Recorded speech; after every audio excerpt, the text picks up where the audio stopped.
Hello friends, welcome to our YouTube channel. आज हम लोग पॉलिटिकल साइंस में जो सेमेस्टर 2 है SKMU का, उसका पॉलिटिकल साइंस का पहले सिलेबस जानेंगे, फिर उससे रिलेटेड जो इम्पोर्टेंट क्वेश्चन है वो इम्पोर्टेंट क्वेश्चन करने वाले हैं। और इसमें सिर्फ और सिर्फ लॉन्ग क्वेश्चन आंसर करेंगे जो एग्ज़ाम के पॉइंट ऑफ व्यू से बहुत ही ज़्यादा इंपॉर्टेंट होगा और इससे बाहर आपका क्वेश्चन नहीं आएगा, इतना कन्फर्म है। तो चलिए पहले सिलेबस देख लेते हैं हम लोग। इसमें पढ़ना क्या क्या है। इसमें टोटल 4 यूनिट है। ये 4 यूनिट आपको क्या करना है, पढ़ना है। और ये चारों यूनिट में क्या क्या पढ़ना है, व्यवहारवाद और उत्तर व्यवहारवाद, राजनीतिक सिद्धांत का जो ह्रास है उसको पढ़ना है, विचारधारा के अंत और बहस और उसका राजनीतिक सिद्धांत का प्रभाव पढ़ना है, नागरिकता का सिद्धांत पढ़ना है, बहुसंस्कृतिवाद पढ़ना है, उत्तर आधुनिकतावाद पढ़ना है और सामाजिक और राजनीतिक परिवर्तन के सिद्धांत को पढ़ना है। ये आपका पॉलिटिकल साइंस में का जो मेजर सब्जेक्ट है उसमें आपको ये पढ़ना है। और इससे इम्पोर्टेंट जितना भी क्वेश्चन है सारा क्वेश्चन इसमें लिखे हैं। तो आप लोग क्या कीजिए, इसको ध्यान से पढ़िए और इसको कॉपी में नोट कर लीजिए, ठीक है। और यदि किसी को PDF चाहिए तो लास्ट में हम अपना नंबर शेयर कर देंगे, आप हमको व्हाट्सएप में मैसेज कीजिएगा, ये PDF भी आपको प्रोवाइड करवा देंगे। तो चलिए देखते हैं पहला क्वेश्चन क्या है इससे, ठीक है। तो जो पहला क्वेश्चन है, पहला क्वेश्चन आपका इससे बनता है कि व्यवहारवाद, ठीक है, व्यवहारवाद से आप क्या समझते हैं, या इसी का एक दूसरा क्वेश्चन है इसमें, व्यवहारवाद का आलोचनात्मक मूल्यांकन कीजिए। गारंटी है कि इतना क्वेश्चन यदि आप 15 क्वेश्चन ही करते हैं तो इससे बाहर कोई क्वेश्चन मान लीजिए बाहर आ भी जाएगा इस टॉपिक से रिलेटेड तो आप उसको आसानी से कर लीजिएगा, ठीक है। तो चलिए देरी नहीं करेंगे, पहले भूमिका जानेंगे कि भूमिका होता क्या है। तो अगर भूमिका का बात करेंगे तो भूमिका देखिए क्या है कि राजनीतिक विज्ञान में राजनीति को समझने के कई तरीके हैं। राजनीतिक विज्ञान में राजनीति को समझने का बहुत तरीका है। पहले राजनीति विज्ञान में मुख्य रूप से राज्य, सरकार और संविधान का अध्ययन किया जाता था, लेकिन बाद में विद्वानों ने क्या किया, यह समझने की कोशिश की कि लोग राजनीति में वास्तव में क्या करते हैं, ठीक है। पहले तो जितना भी था राजनीति में हम लोग क्या पढ़ते थे कि राज्य क्या है, सरकार क्या है, संविधान क्या है, बस इसी का अध्ययन करते थे। लेकिन जब जितने भी विद्वान थे उन्होंने ये देखा कि आखिर लोगों को राजनीति में वास्तव में करते क्या हैं लोग, ठीक है। तो उनका जो व्यवहार कैसा होता है राजनीति के प्रति, इसी तरीके को हम लोग क्या नाम दे दिए, व्यवहारवाद। क्या नाम दे दिए, व्यवहारवाद, ठीक है। तो व्यवहारवाद क्या है कि किसी भी राजनीति में लोगों का विचार क्या है, वास्तव में लोग करते क्या हैं, ठीक है। इसी चीज़ को क्या कहा गया, व्यवहारवाद कहा गया। व्यवहारवाद का जो अर्थ है वो क्या है, अर्थ समझिए। अभी अर्थ तो हम बताएं लेकिन फिर से एक बार समझ लीजिए कि क्या है अर्थ इसका, ठीक है। तो व्यवहार का मतलब है लोगों के वास्तविक राजनीतिक व्यवहार का अध्ययन करना, ठीक है, कि उसका वास्तव में राजनीतिक व्यवहार क्या है, राजनीति के प्रति उसका व्यवहार कैसा है।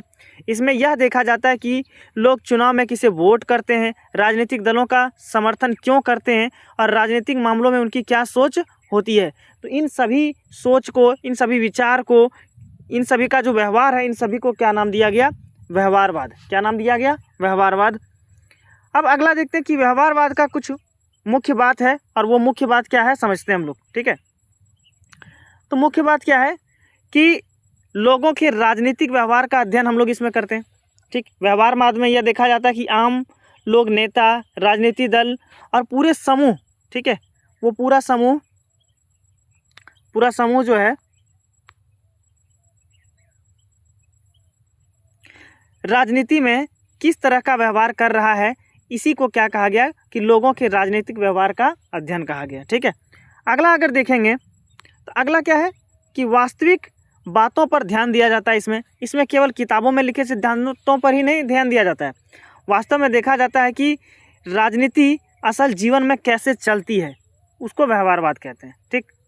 और समझिए एक चीज़ और, बहुत सारे बच्चे जो हैं वो फेल कर जाते हैं, ठीक है। फेल करने के पीछे कारण क्या होता है कि आप लोग जो आंसर लिखते हैं ऐसे ही पॉइंट वाइज बना करके लिखिएगा, ठीक है। और कोशिश कीजिएगा कि कम से कम 10 नंबर का जो क्वेश्चन है कम से कम 4 से 5 पेज में लिखने का, ठीक है। अगर उतना नहीं लिखते हैं तो आपका मार्क्स कटेगा। आप SKMU में जितना ज़्यादा आप पेज में लिखिएगा पॉइंट वाइज करके, पॉइंट के अंदर क्या लिख रहे हैं फिर थोड़ा बहुत आप बना करके लिख दीजिए, उससे कोई फ़र्क नहीं पड़ता है। लेकिन अगर आप वैसे लिखते हैं तो आपका मार्क्स ज़्यादा नहीं कटेगा, अच्छा मार्क्स मिलेगा और फेल भी नहीं कीजिएगा। तो अगला देखते हैं इसी तरह कि वैज्ञानिक तरीके का उपयोग किया जाता है, लोगों के राजनीतिक व्यवहार को जानने के लिए सर्वे किया जाता है, सवाल जवाब किया जाता है, साक्षात्कार और आंकड़ों का भी उपयोग किया जाता है, ठीक है, व्यवहारवाद में। इसके अलावा चुनाव का भी अध्ययन किया जाता है व्यवहारवाद में। यह भी देखा जाता है कि लोग चुनाव में किसे वोट देते हैं और वोट के देने के पीछे का कारण क्या है। इसके अलावा राजनीतिक दलों का भी अध्ययन किया जाता है, राजनीतिक दलों के काम करने का तरीका, लोगों के साथ उनके संबंध को भी समझा जाता है। मतलब समझ रहे हैं कि व्यवहारवाद वो है जिसमें लोगों के वास्तविक जीवन में राजनीति किस प्रकार का है उसको देखने का, उसको जोड़ने का काम करती है, उसको जानने का काम करती है कौन? व्यवहारवाद। इसके बाद देखेंगे कि व्यवहारवाद जो है दूसरों के विषयों की मदद भी करता है। लोगों के राजनीतिक व्यवहार को समझने के लिए समाजशास्त्र और मनोविज्ञान जैसे विषयों का भी अध्ययन, विषयों का भी मदद लिया जाता है, ठीक है, इसको समझने के लिए। इसके बाद देखेंगे व्यवहारवाद का महत्व तो हम लोग देख लिए, उसी को भी आप मिला करके एक में लिख दीजिएगा। महत्व के बाद हम लोग समझेंगे क्या इसकी कमियां, क्या कमी है व्यवहारवाद में। तो कमी क्या है समझिएगा। सबसे पहला जो कमी है इसमें, वो कमी है मूल्यों पर कम ध्यान देना, ठीक है। व्यवहारवाद में लोगों के वास्तविक व्यवहार पर अधिक ध्यान दिया जाता है, इसीलिए न्याय, समानता और स्वतंत्रता जैसे सवालों पर कम ध्यान दिया जाता है, ठीक। पहला है मूल्यों पर कम ध्यान देना। दूसरा क्या है कि इंसान के व्यवहार को पूरी तरह से समझना कठिन है, क्योंकि उसका व्यवहार कब बदल जाएगा इसको समझ पाना पॉसिबल नहीं है। हर व्यक्ति अलग अलग तरह का सोचता है, सबका सोच भी अलग अलग जैसा होता है, इसलिए इंसान के व्यवहार को पूरी तरह से एक निश्चित नियम से समझना कठिन है, बहुत ज़्यादा कठिन है, क्योंकि सबका सोच विचार क्या है चुनाव के प्रति या राजनीति के प्रति, सबका क्या है अलग अलग है, सबका व्यवहार भी अलग अलग है। और तीसरा आता है कि सामाजिक समस्याओं पर कम ध्यान देना। व्यवहारवाद ने वैज्ञानिक अध्ययन पर अधिक ध्यान दिया, इनका कारण गरीबी, भेदभाव और अन्य सामाजिक समस्याओं पर कम ध्यान दिया गया है, ठीक है। ये सामाजिक समस्याओं पर भी कम ध्यान देना है इसका। तो निष्कर्ष क्या निकल कर आता है, निष्कर्ष क्या है समझिए। व्यवहारवाद जो है राजनीति विज्ञान के अध्ययन का ही एक नया रूप दिया गया है। इसने लोगों के वास्तविक राजनीतिक व्यवहार को समझने पर जोर दिया, लेकिन इसकी जो कमियां हैं, दो कमियां भी, इसमें बहुत सारी कमियां भी शामिल थी, इसलिए बाद में उत्तर व्यवहारवाद का विकास हुआ, ठीक है। तो व्यवहारवाद से ही बाद में क्या, किसका विकास हुआ? उत्तर व्यवहारवाद का, जिसने राजनीतिक व्यवहार के साथ साथ समाज की समस्याओं और मूल्यों को भी महत्व दिया। इस प्रकार व्यवहारवाद में राजनीति अध्ययन की दिशा बदल दी और इससे अधिक व्यवहारिक, वैज्ञानिक और जन्म केंद्रित बनाया गया। इस प्रकार पहला क्वेश्चन हम लोग कंप्लीट कर लिए। दूसरा क्वेश्चन देखेंगे कि पराव्यवहारवाद या इसी को हम लोग बोलते हैं उत्तर व्यवहारवाद से आप क्या समझते हैं, इसकी प्रमुख विशेषताओं पर प्रकाश डालें, ठीक है। ये क्वेश्चन भी इंपॉर्टेंट है। अभी हम बताएं कि व्यवहारवाद का ही क्या है, विस्तार रूप क्या है, उत्तर व्यवहारवाद है, ठीक। अगर इसका भूमिका का बात करेंगे, भूमिका क्या है समझिए। व्यवहारवाद ने राजनीतिक विज्ञान को समझने का एक नया तरीका दे दिया, ठीक है, लेकिन धीरे धीरे इसकी कुछ कमियां सामने आने लगी, कमी भी बताएं हम। और लोगों को लगा कि केवल राजनीतिक व्यवहार का अध्ययन करने से समाज की सभी समस्याओं को समझा नहीं जा सकता है। सिर्फ यदि राजनीतिक अगर अध्ययन करेंगे, व्यवहार का अध्ययन करेंगे, तो समाज का सारा समस्या को समझ हम लोग नहीं कर पाएंगे। इसी कारण से क्या किया इन्होंने उत्तर व्यवहारवाद का विकास किया। उत्तर व्यवहारवाद का विकास क्या है, इसका मतलब समझते हैं हम लोग। इसका मतलब है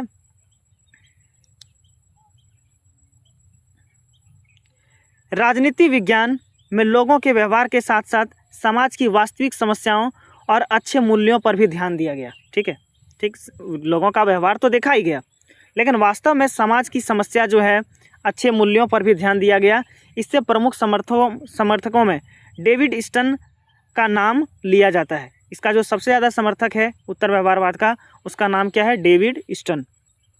अब इससे जुड़ी कुछ प्रमुख बातें हैं, अब वो बातें क्या क्या हैं समझिएगा। तो समस्या जो था, उन समस्याओं पर ज़्यादा ध्यान दिया गया। जैसे हम लोग पढ़े समाज की समस्याओं पर ध्यान, ठीक है, समाज की समस्याओं पर ध्यान दिया गया।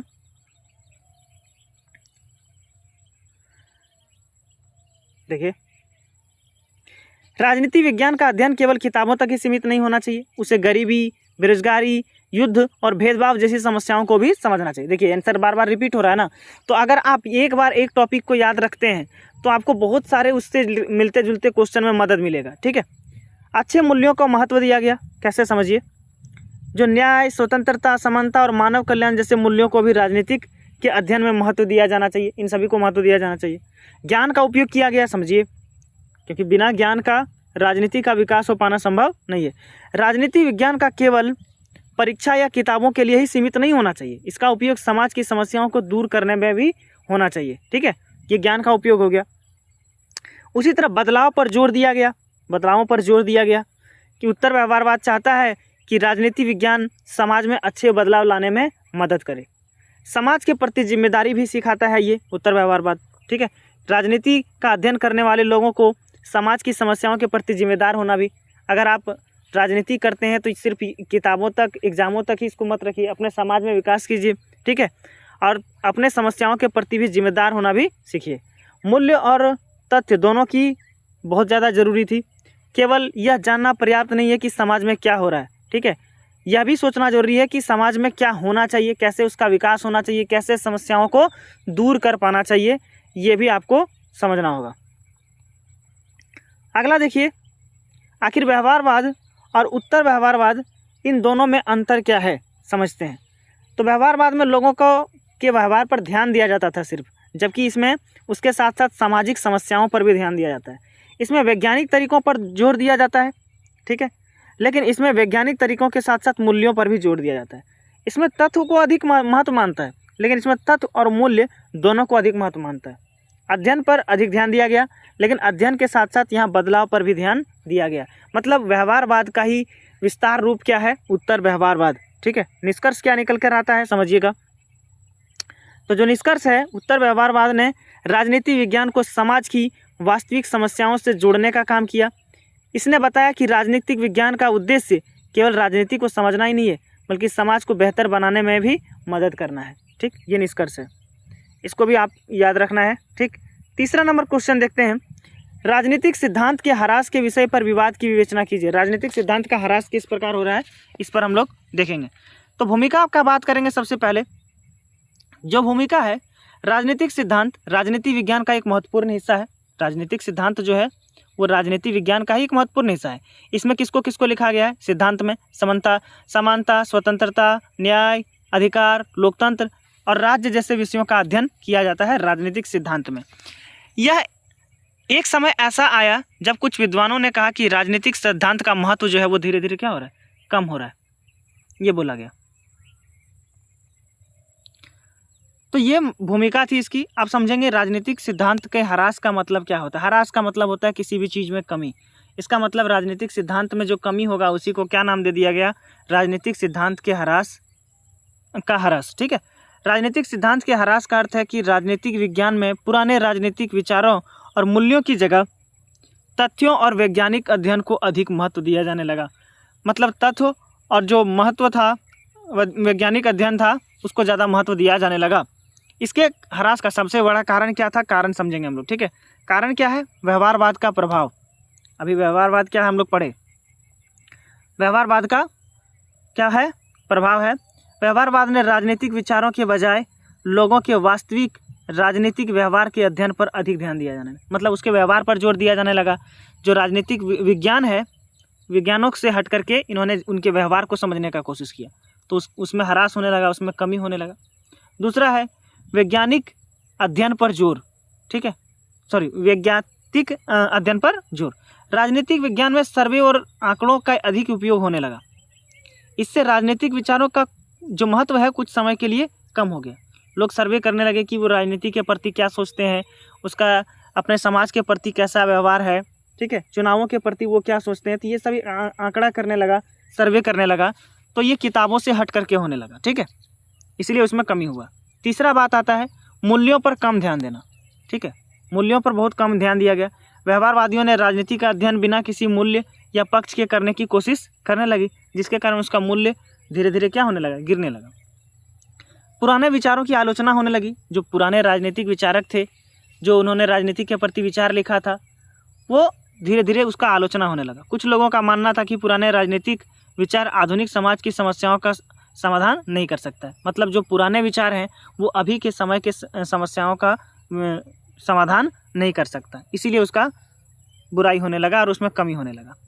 अब इसका विरोध क्या किसने किया समझते हैं। कई विद्वानों ने कहा कि राजनीतिक सिद्धांत कभी खत्म नहीं हो सकता। समाज में आज भी कई महत्वपूर्ण सवाल हैं इसके प्रति, जैसे स्वतंत्रता क्या है, समानता कैसे लाई गई, न्याय क्या है, ये सब आपको राजनीतिक सिद्धांत में ही देखने को मिलेगा। ठीक है, इसके अलावा सरकार की शक्ति कितनी होनी चाहिए, ये सब आपको व्यवहारवाद में नहीं देखने को मिलेगा। ये सब इस सब के लिए आपको राजनीतिक सिद्धांत यानी कि राजनीतिक विचार या आपको राजनीतिक विज्ञान का अध्ययन करना ही पड़ेगा, किताब से ज्ञान लेना पड़ेगा। ठीक है, लोगों के अधिकार क्या होने चाहिए, इन सवालों का जवाब जो है केवल आंकड़ों से नहीं दिया जा सकता, इसके लिए राजनीतिक सिद्धांत की ज़रूरत आपको पड़ेगी। ठीक है, याद रखिएगा। अब है उत्तर व्यवहार का योगदान। ठीक है, इसमें व्यवहारवाद ने कुछ योगदान नहीं दिया, लेकिन उत्तर व्यवहारवाद का कुछ ना कुछ थोड़ा इसमें योगदान है। इसके हरास में समझिएगा क्या है। देखिए लिखा है कि उत्तर व्यवहारवाद में राजनीतिक सिद्धांत को फिर से महत्व दिया गया। ठीक, उत्तर व्यवहारवाद में राजनीतिक सिद्धांत को महत्व दिया गया। उसने कहा कि राजनीतिक विज्ञान को केवल तथ्यों का अध्ययन नहीं करना चाहिए, ठीक है, बल्कि समाज की समस्याओं और अच्छे मूल्यों पर भी ध्यान देना चाहिए। बोला कि आप किताबों का अध्ययन कीजिए, सही बात है, लेकिन इसके साथ साथ समाज की समस्याओं और उसके अच्छे मूल्यों पर भी ध्यान आपको देना होगा। और इस तरह से इसका निष्कर्ष क्या निकल कर आता है समझिएगा। इस प्रकार राजनीतिक सिद्धांत का पूरी तरह ह्रास नहीं हुआ, कुछ समय के लिए इसका ह्रास हुआ, कुछ समय के लिए इसका महत्व कम हुआ, लेकिन बाद में इसका महत्व फिर से क्या हो गया, बढ़ गया। और आज भी स्वतंत्रता, समानता और न्याय जैसे अधिकारों को समझने के लिए हम लोगों को किसका जरूरत पड़ता है, राजनीतिक सिद्धांत का जरूरत पड़ता है। ठीक है, अगला प्रश्न देखेंगे हम लोग, नागरिकता से आप क्या समझते हैं। नागरिकता क्या है समझिएगा। ठीक है, इसके अलावा विभिन्न नागरिकों के कर्तव्य का व्याख्या कीजिए। जो अलग अलग नागरिक हैं उसके कर्तव्य का व्याख्या किस प्रकार होगा ये समझना है। ठीक है, भूमिका का बात करेंगे तो प्रत्येक व्यक्ति किसी ना किसी देश का नागरिक होता है। ठीक है, प्रत्येक व्यक्ति कोई ना कोई देश का नागरिक होता है और नागरिक होने के कारण उस व्यक्ति को कुछ अधिकार मिलते हैं, साथ ही उसे देश और समाज के प्रति कुछ कर्तव्य भी निभाने होते हैं। नहीं तो अगर आप नहीं निभाइएगा तो आपसे नागरिकता वहाँ की सरकार क्या करेगी, छीन लेगी। उस देश से नागरिकता से आपको क्या करेगा, हटा दिया जाएगा। ठीक है, नागरिकता का अर्थ होता है, अभी बताएं, किसी भी व्यक्ति को देश का सदस्य होना और उस देश के कानून के अनुसार अधिकार प्राप्त करना ही क्या कहलाता है, नागरिकता है। समझिए, यदि आपके पास नागरिकता नहीं है तो आपका यहाँ आधार कार्ड नहीं होगा, राशन कार्ड नहीं बनेगा। ठीक है, आप ना यहाँ वोट दे सकते हैं, ना किसी प्रकार के का जो है अधिकार का अपना मांग कर सकते हैं। तो नागरिकता का होना बहुत ही ज़रूरी है। ठीक है, आगे देखिए, नागरिक के मुख्य कर्तव्य, क्या कर्तव्य होना चाहिए अगर आप नागरिक हैं तो। अगर आपके पास नागरिकता है तो कुछ कर्तव्य का पालन भी आपको करना पड़ेगा, और वो कर्तव्य क्या है समझिए। सबसे पहला, कानून का पालन करना होगा। ठीक है, अगर कानून का पालन नहीं कीजिएगा तो देश का नागरिकता आपसे क्या किया जाएगा, छीन लिया जाएगा। संविधान का सम्मान करना होगा, संविधान का आप निंदा नहीं कर सकते। कर देना होगा यानी टैक्स देना होगा यहाँ पर। मतदान करना होगा, वोट देना होगा आपको। ठीक है, देश की रक्षा भी करना होगा, देश की एकता को बनाए रखना होगा। ये सब किसका है, कर्तव्य है, नागरिकता का कर्तव्य है। ठीक है, सरकार की संपत्ति की रक्षा भी करना होगा आपको, और दूसरों का सम्मान भी करना होगा। ये सब नागरिकता का कर्तव्य है। अगर अधिकार और कर्तव्य का संबंध का बात करेंगे इसमें तो क्या है समझिएगा।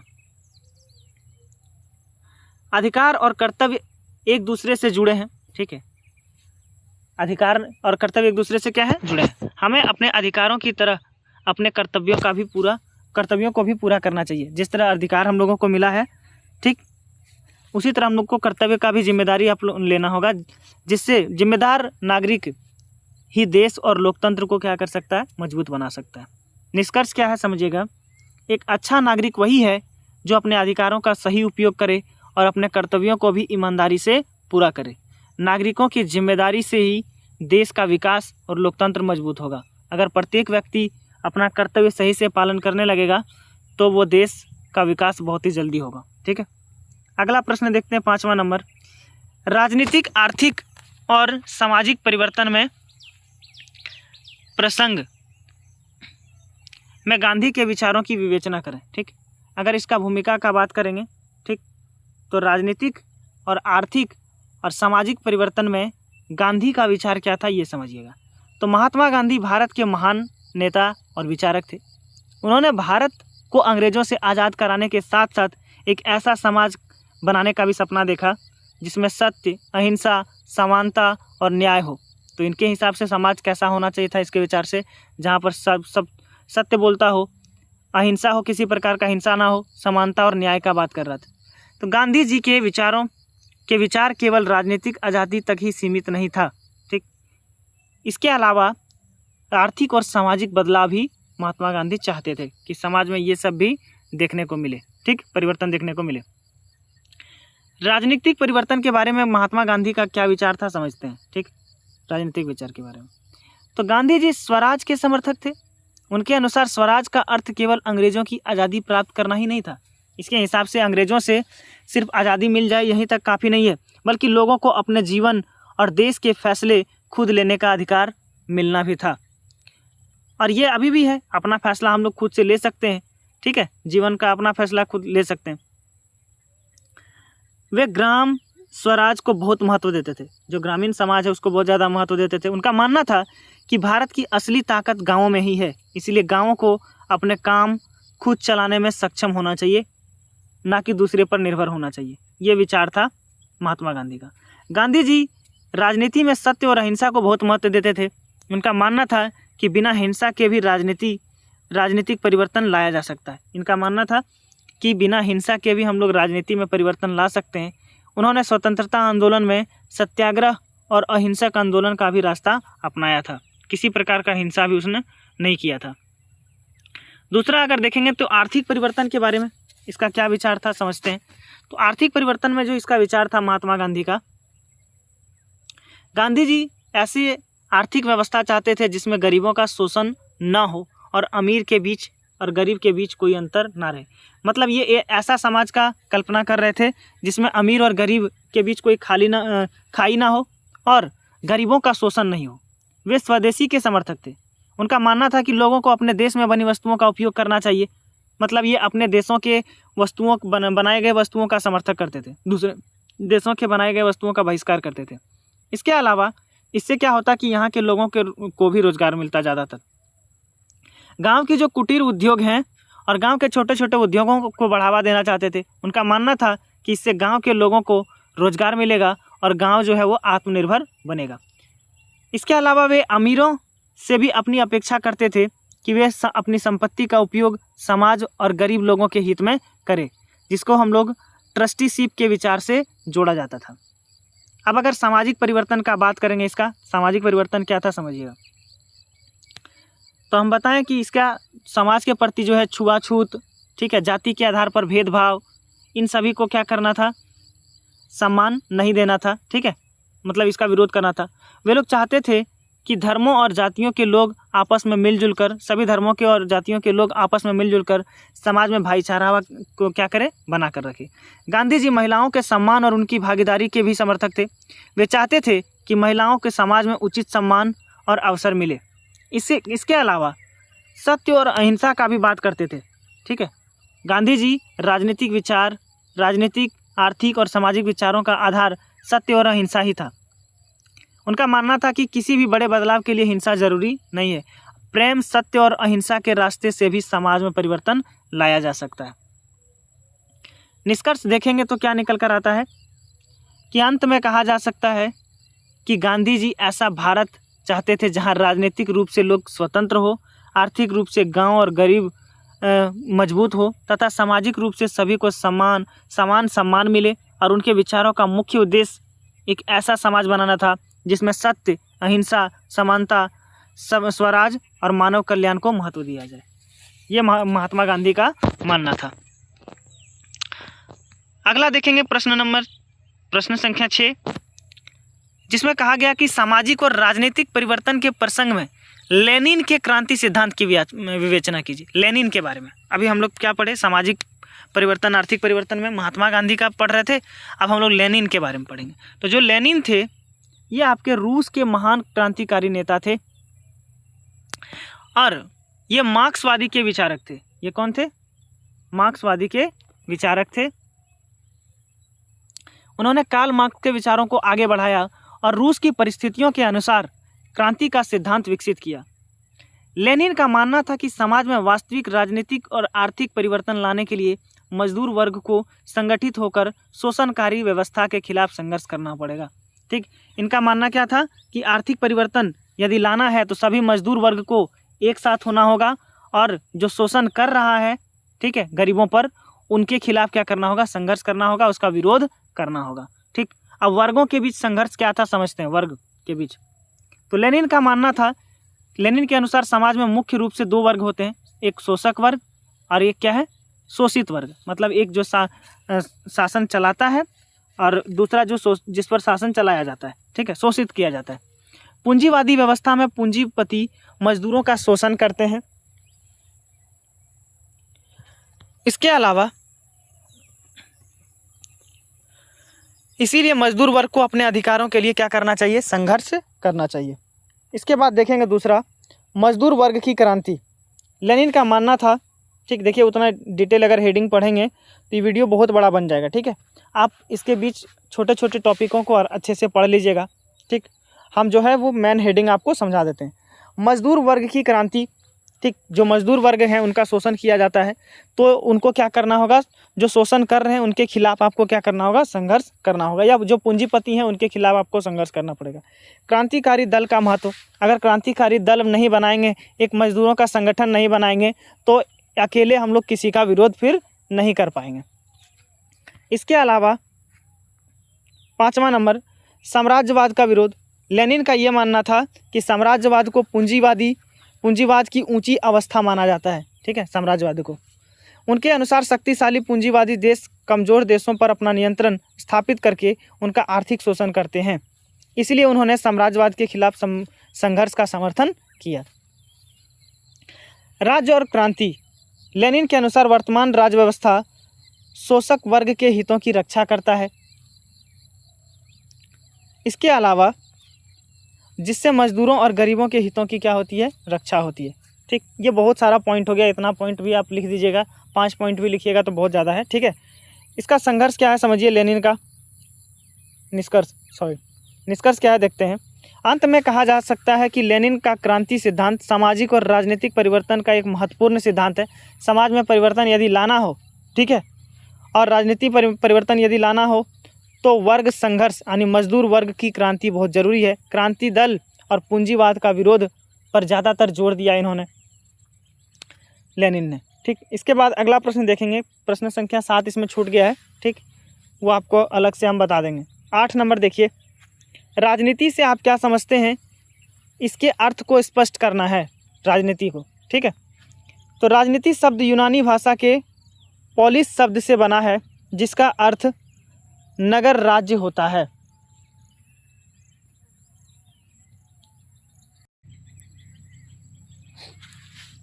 प्राचीन काल में राजनीति का संबंध केवल राज्य के शासन से था, लेकिन आधुनिक समय में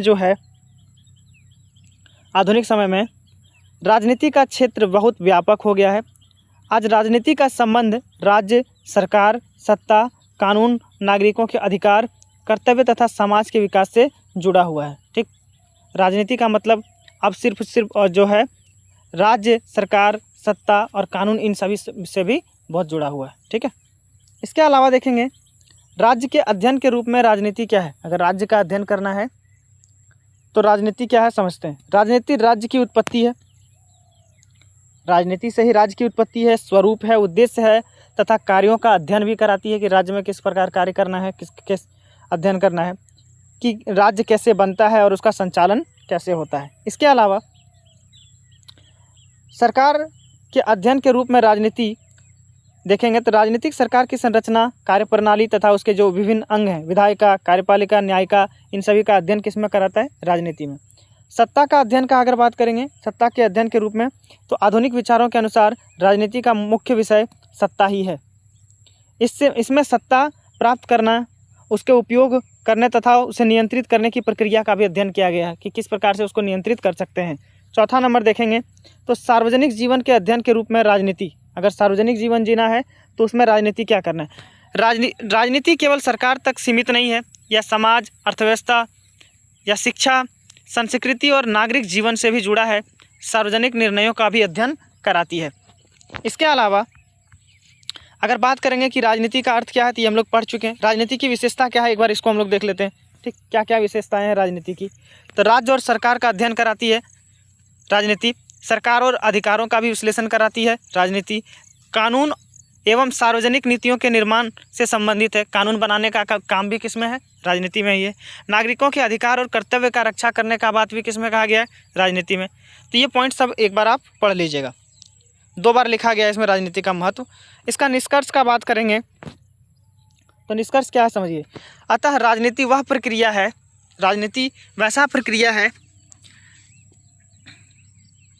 जहाँ पर हम लोग जिसके द्वारा राज्य और सरकार का संचालन किया जाता है तथा जनता के हित में नीतियों और नियमों को क्या किया जाता है, बनाया जाता है। ठीक है, अगला प्रश्न देखिए 9 नंबर, राजनीति शास्त्र और समाज शास्त्र के मध्य संबंधों का विश्लेषण कीजिए। राजनीति शास्त्र और समाज शास्त्र क्या है समझते हैं, दोनों को देखिए। राजनीति और समाज शास्त्र दोनों सामाजिक विज्ञान की महत्वपूर्ण शाखा हैं। ये दोनों क्या है, सामाजिक विज्ञान के लिए बहुत ज़्यादा महत्वपूर्ण है। समाज शास्त्र सामाजिक संबंधों और संस्थाओं का अध्ययन कराती है, समाज के साथ कैसा संबंध है, समाज की संस्थाओं के प्रति आपका क्या विचार है, ये सब का अध्ययन किस में करेंगे हम लोग, समाज शास्त्र में। जबकि राजनीतिक शास्त्र का अध्ययन हम लोग में क्या करेंगे कि सरकार कैसा होना चाहिए, राज्य कैसा होना चाहिए, सत्ता कैसा होना चाहिए, राजनीतिक संस्थाओं का अध्ययन इसी में करते हैं हम लोग। और दोनों ही विषय एक दूसरे बहुत गहराई से जुड़े हुए हैं। अब समझते हैं दोनों के बीच क्या क्या है संबंध का बात करेंगे तो समाज और राज्य का संबंध, राज्य समाज का ही एक महत्वपूर्ण भाग है, इसलिए समाज को समझने के लिए राजनीति को पूरी तरह नहीं समझा जा सकता। ठीक है, अगर समाज को समझना है, राज्य समाज का ही एक रूप है, भाग है, महत्वपूर्ण भाग है, आपको याद रखना है। इसीलिए समाज को समझने के लिए राजनीति को पूरी तरह नहीं समझा जा सकता है। ठीक, समाज को अगर समझेंगे तो राजनीति को पूरी तरह से नहीं समझ पाएंगे। दूसरा क्या है, एक दूसरे का प्रभाव, समाज में होने वाले परिवर्तन राजनीति को प्रभावित करता है और राजनीति निर्णय समाज पर प्रभाव डालता है। एक समाज में जो भी परिवर्तन होगा वो राजनीति को प्रभावित करेगा और राजनीति का जो भी निर्णय होगा वो समाज को क्या करेगा, प्रभावित करेगा। समान अध्ययन विषय, दोनों विषय परिवार, जाति, धर्म, शिक्षा, संस्कृति और सामाजिक संस्थाओं का अध्ययन अलग अलग दृष्टिकोण से करता है। ठीक, समाज के प्रति जो है समाज शास्त्र में अलग नियम दिए गए हैं, अलग तरीके से कहा गया है, जबकि राजनीति शास्त्र में अलग से कहा गया। नीतियों के निर्माण में सहायता, कोई भी नीति बनाते हैं तो उसमें सहायता करता है। सरकार समाज शास्त्रीय जानकारी के आधार पर शिक्षा, स्वास्थ्य, रोजगार और कल्याणकारी योजनाएं बनाता है। मतलब नियम बना रहा है तो राजनीति शास्त्र में आ गया, और समाज के बारे में सोच रहा है तो वो समाज शास्त्र में आ गया। लोकमत का महत्व अगर देखेंगे तो समाज शास्त्र में लोगों के विचारों और व्यवहार का अध्ययन किया जाता है, जिससे राजनीति में केवल लोकमत को समझने की सहायता मिलती है। इसमें अंतर का अगर बात करेंगे तो अंतर देखिए, समाज शास्त्र पूरे समाज का अध्ययन कराता है, जबकि राजनीतिक शास्त्र राज्य और सरकार का ही अध्ययन कराता है, पहला अंतर। दूसरा अंतर है, समाज शास्त्र क्षेत्र व्यापक है, क्षेत्र व्यापक मतलब बहुत बड़े क्षेत्र में फैला हुआ है, जबकि राजनीतिक शास्त्र जो है वो क्षेत्र अपेक्षाकृत है, सीमित है ये। ठीक है, बहुत ज़्यादा दूर तक नहीं है। समाज शास्त्र सामाजिक संबंधों पर ध्यान देता है, जबकि राजनीतिक शास्त्र सत्ता, शासन और कानून पर ही ध्यान देता है। निष्कर्ष क्या निकल कर आता है समझिएगा। अतः राजनीतिक शास्त्र और समाज शास्त्र दोनों ही एक दूसरे के क्या है, पूरक हैं। समाज को समझे बिना राजनीति और राजनीति को समझे बिना समाज को पूरी तरह नहीं समझा जा सकता है, इसलिए दोनों ही एक दूसरे के लिए क्या है, आवश्यक है। अगला प्रश्न देखेंगे। देखिए वीडियो बहुत बड़ा हो जाएगा, ठीक है, इसलिए थोड़ा हम लोग फास्ट समझने की कोशिश करेंगे। राजनीतिक शास्त्र का परिभाषा दीजिए तथा राजनीति से अंतर स्पष्ट कीजिए। राजनीतिक शास्त्र और राजनीति दोनों अलग अलग चीज़ें हैं, फिर से समझिएगा। यहाँ हम लोग राजनीतिक शास्त्र का परिभाषा पढ़ेंगे इसके बाद हम लोग, ठीक है। मनुष्य सामाजिक और राजनीतिक प्राणी है, हम लोग जो हैं वो सामाजिक और राजनीतिक प्राणी है। समाज में शांति, व्यवस्था और विकास बनाए रखने के लिए राज्य और सरकार दोनों की आवश्यकता है। अगर ये नहीं होगा तो हम लोग इसका विकास हम लोग नहीं कर पाएंगे समाज में। इन्हीं विषयों का अध्ययन राजनीति शास्त्र में किया जाता है, ठीक। इन सभी विषयों का अध्ययन किस में करते हैं हम लोग, राजनीतिक शास्त्र में, शांति, व्यवस्था और विकास को बनाए रखने के लिए। जबकि राजनीति में सिर्फ हम लोग सत्ता प्राप्त करने और उसका उपयोग करने का प्रक्रिया पढ़ते हैं कि कैसे सत्ता प्राप्त कर सकते हैं और कैसे उसका उपयोग कर सकते हैं। लेकिन कैसे विकास करना है, इसको पढ़ने के लिए हम लोग को राजनीतिक शास्त्र पढ़ना होगा। परिभाषा का बात करेंगे तो राजनीति शास्त्र जो है सामाजिक विज्ञान की वह शाखा है जिसमें राज्य सरकार, संविधान, नागरिकों के अधिकार एवं कर्तव्य, सत्ता तथा राजनीतिक संस्थाओं का व्यवस्थित अध्ययन किया जाता है। व्यवस्थित कैसे इसका विकास करना है, कैसे इसमें निर्णय लेना है, सब कुछ इसमें सिखाया जाता है। फिर इसी में देखिए राजनीतिक शास्त्र जो है गार्नर के अनुसार क्या है, तो राजनीतिक शास्त्र का प्रारंभ और अंत राज्य से होता ही है। ठीक है, अंतर देखेंगे दोनों में, राजनीतिक शास्त्र और राजनीति में क्या अंतर है। ठीक है, तो यह एक सामाजिक विज्ञान है। यह सत्ता प्राप्त करने और चलाने की प्रक्रिया, कैसे सत्ता प्राप्त कर सकते हैं और कैसे चला सकते हैं। इसमें राज्य सरकार और संविधान का अध्ययन किया जाता है, जबकि इसमें चुनाव कैसे लिया जाएगा, राजनीतिक दल कैसे बनाया जाएगा, इसका अध्ययन किया जाता है। इसका स्वरूप सैद्धांतिक और वैज्ञानिक रूप है, जबकि इसका जो है वो सिर्फ और सिर्फ व्यवहारिक है। इसका उद्देश्य राजनीति व्यवस्था का ज्ञान देना है, जबकि इसका उद्देश्य शासन कैसे चलाना है और सत्ता कैसे प्राप्त करना है ये सिखाता है। इसका क्षेत्र व्यापक होता है, लेकिन इसका क्षेत्र जो है वो क्या है, सीमित होता है। निष्कर्ष देखेंगे, निष्कर्ष क्या है कि अतः कहा जा सकता है कि राजनीति शास्त्र राजनीति का वैज्ञानिक और व्यवस्थित अध्ययन है। राजनीतिक शास्त्र ही क्या है, राजनीति का ही एक व्यवस्थित और वैज्ञानिक अध्ययन है, वैज्ञानिक अध्ययन है। जबकि राजनीति जो है वो वास्तविक जीवन में सत्ता, शासन और निर्णय लेने की प्रक्रिया को समझाता है। मतलब एक दोनों दूसरे से बहुत ही ज़्यादा जुड़ा हुआ है। अब बोला कि राजनीतिक शास्त्र की परिभाषा दीजिए और इसका क्षेत्र उल्लेख किस प्रकार कर पाएंगे, हम लोग करते हैं। तो परिभाषा हम लोग नहीं बताएंगे, परिभाषा हम लोग पिछले वाला में पढ़ चुके हैं। ठीक है, सिर्फ और सिर्फ इसका क्षेत्र के बारे में पढ़ेंगे, ये कौन कौन से क्षेत्र तक फैला हुआ है। तो सबसे पहला राज्य का अध्ययन, ये हम लोग राज्य की उत्पत्ति कैसे हुई, उसका स्वरूप कैसा हुआ, उसका व्यवहार कैसा था, इन सभी को हम लोग किस में जानेंगे, राजनीतिक शास्त्र में। इसका क्षेत्र वहाँ तक फैला है। सरकार का अध्ययन भी किसमें कराते हैं हम लोग, करते हैं हम लोग। विभिन्न अंग जैसे विधायिका, कार्यपालिका, न्यायपालिका भी अध्ययन किसमें किया जाता है, राजनीतिक शास्त्र में। संविधान का अध्ययन भी किसमें किया जाता है, राजनीतिक शास्त्र में। राजनीतिक सिद्धांतों का अध्ययन कैसे किसमें किया जाता है, राजनीतिक शास्त्र में। समानता जो है या स्वतंत्रता है, लोकतंत्र है, न्याय है, इन सभी का अध्ययन इसमें किया जाता है। इसके अलावा लोक प्रशासन, सरकारी विभागों का जो कार्य है, प्रशासन और नीतियों का अध्ययन इसी में किया जाता है, अध्ययन राजनीतिक शास्त्र में। इसके अलावा अंतर्राष्ट्रीय रणनीति भी किसमें, राजनीति भी किसमें अपनाया जाता है, राजनीतिक शास्त्र में। लोकमत का चुनाव यानी चुनाव भी किसमें, चुनाव प्रणाली भी किसमें आ जाता है, आपका राजनीतिक शास्त्र में। ठीक है, आगे देखिए, आगे पढ़ लीजिएगा इसका महत्व क्या है नागरिकों के प्रति, ये दोनों टॉपिक। ठीक है, वो छोटा छोटा है। अगला प्रश्न देखते हैं हम लोग 12 नंबर कि राजनीतिक सिद्धांत से आप क्या समझते हैं, इसकी विशेषताओं को लिखिए। ठीक, बार बार देखिए, एक ही क्वेश्चन को बार बार अलग अलग तरीके से लिख रहा है। राजनीतिक सिद्धांत क्या है, राजनीति शास्त्र क्या है, राजनीति क्या है, यही सब क्वेश्चन बार बार रिपीट हो रहा है। ठीक है, देखिए राजनीतिक सिद्धांत अभी हम बताएं जिसमें स्वतंत्रता, समानता और न्याय का बात करेगा, उसको राजनीतिक सिद्धांत कहेंगे। ठीक है, देखिए यहाँ लिखा भी है कि सत्ता, न्याय, स्वतंत्रता, समानता, अधिकार और लोकतंत्र का बात जिसमें होगा उसको हम लोग क्या कहेंगे, राजनीतिक सिद्धांत कहेंगे। इसका सिर्फ जो है अगर अर्थ देखेंगे हम लोग, अर्थ क्या है समझिएगा। राजनीतिक सिद्धांत वह ज्ञान है जिसके माध्यम से राज्य, सरकार, सत्ता, कानून, न्याय, अधिकार, इन सभी का सिद्धांतों का जो है अध्ययन हम लोग किस में करते हैं, राजनीतिक सिद्धांत में करते हैं। ठीक है, इसकी अगर विशेषता का बात करेंगे तो ये वैज्ञानिक अध्ययन है। वैज्ञानिक अध्ययन का मतलब राजनीतिक तथ्य को तर्क का प्रमाण के रूप में अध्ययन कराता है। कोई भी बात जब बोलते हैं तो उसका पूरी तरह से इसमें प्रमाण लिखा हुआ है। मूल्य पूरक प्रकृति है ये। न्याय, स्वतंत्रता, समानता और आदर्श राज्य जैसे मूल्यों पर बल देता है। विश्लेषण का बात करेंगे तो राजनीतिक घटनाओं और समस्याओं को गहराई से विश्लेषण कराता है ये।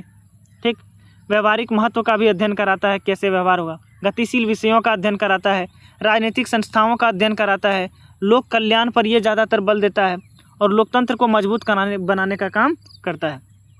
निष्कर्ष का बात करेंगे तो राजनीतिक सिद्धांत राजनीति को समझने का एक आधार है।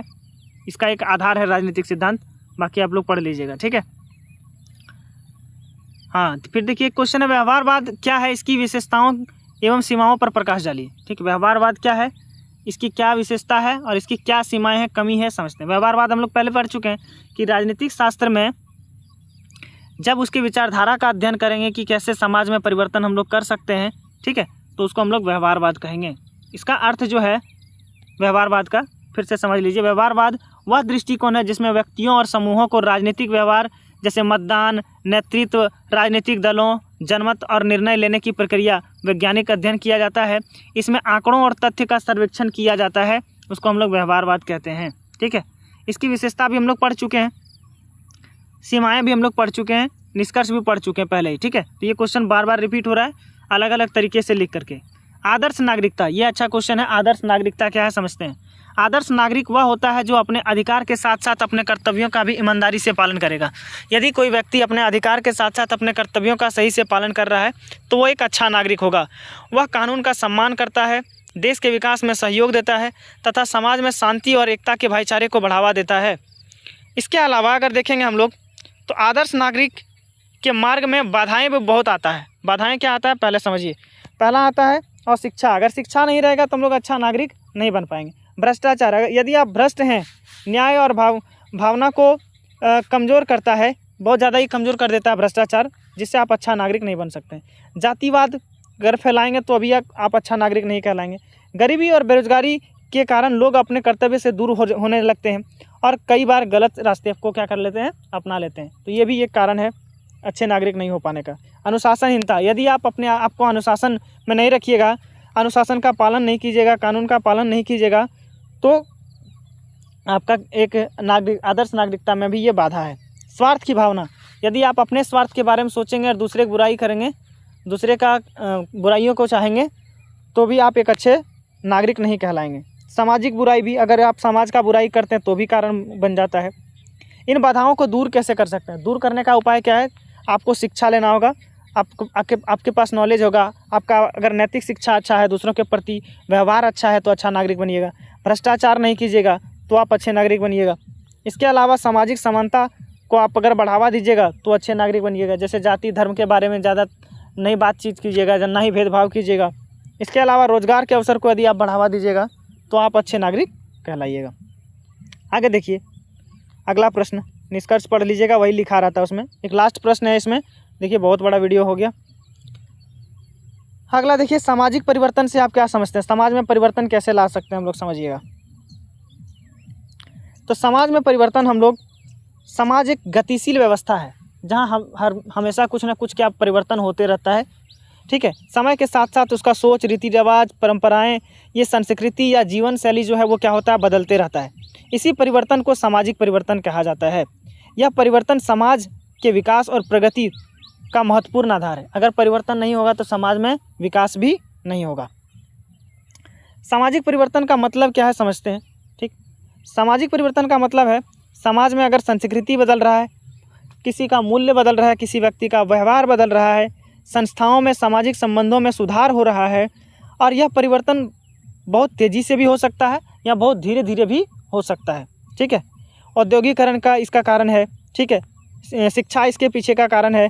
ठीक है, नगरीकरण इसके पीछे का कारण है।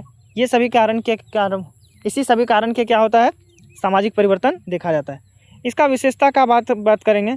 अगर इसका पहले प्रमुख कारण देखेंगे, कारण क्या है, तो अभी हम कारण बताएं कि अगर समाज में परिवर्तन लाना है तो शिक्षा का प्रसार होगा, तकनीकी विकास होगा, औद्योगिकरण होगा, नगरीकरण होगा, आर्थिक विकास होगा, संचार और परिवहन में विकास होगा, और सरकारी नीतियों में यदि सुधार होगा तो समाज में परिवर्तन देखने को मिलेगा। और परिवर्तन से इसका क्या विशेषता होगा, सुनो। सार्वभौमिक प्रक्रिया क्या होगी, बढ़ जाएगी। निरंतर प्रक्रिया बढ़ जाएगी। गति में विभिन्नता आएगा। सामाजिक जीवन से संबंधित होगा और विभिन्न कार्यों को उत्पन्न करेगा। 5 पॉइंट ही आपको याद रखने हैं। निष्कर्ष क्या है समझते हैं। अंततः कहा जाता है कि सामाजिक परिवर्तन जो है समाज का स्वाभाविक और आवश्यक गुण है। इसके कारण समाज के अनुसार स्वयं को बदलना और उसके विकास की ओर आगे बढ़ना है। देखिए इसमें जितना भी क्वेश्चन है सारा क्वेश्चन इंपॉर्टेंट है, बहुत ही ज़्यादा इंपॉर्टेंट है। ठीक है, अगर वीडियो अच्छा लगा होगा, ठीक है, तो वीडियो को लाइक कीजिएगा, शेयर कीजिएगा। और हाँ, अगर आपको और भी कोई भी टॉपिक, कोई भी सब्जेक्ट का वीडियो चाहिए तो आप कमेंट कीजिएगा नीचे, जो सब्जेक्ट का चाहिए उसका वीडियो हम कल परसों अपलोड कर देंगे। और ये मेरा नंबर है, आप इसमें मैसेज कीजिएगा। आपको ये PDF चाहिए तो, अगर लिखने में प्रॉब्लम हो रही है वीडियो से, तो आप हमको मैसेज कीजिएगा, ये PDF आपको प्रोवाइड करवा देंगे। Thank you.